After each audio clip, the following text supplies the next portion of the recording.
As war rages throughout the embattled neighborhoods of North Gaza, here are some of the most vulnerable.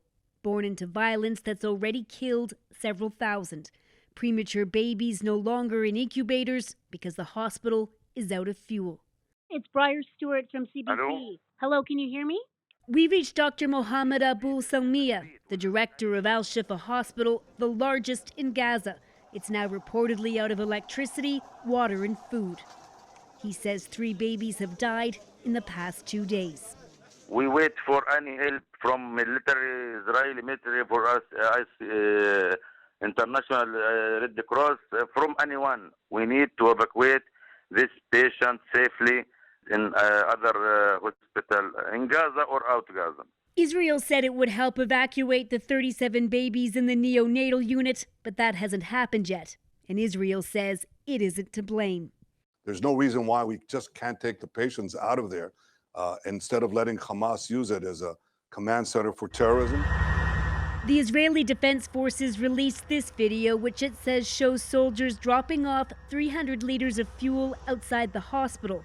The director told us that fuel has not been received, and it isn't nearly enough anyway. And it's dangerous for no one from the hospital can go and come bring this fuel from the street in this situation. Israel suggested that Hamas was preventing the hospital from getting the fuel. Hamas denies that.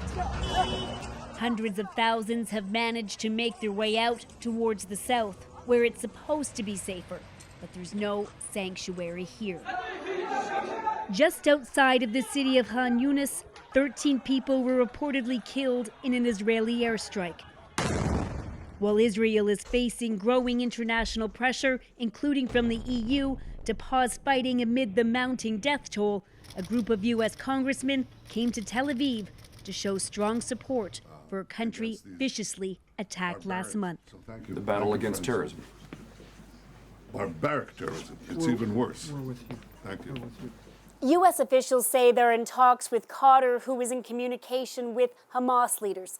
They say they're discussing the urgent need to evacuate the critically wounded, as well as to secure the release of the nearly 240 hostages still trapped in Gaza. Briar Stewart, CBC News, Jerusalem.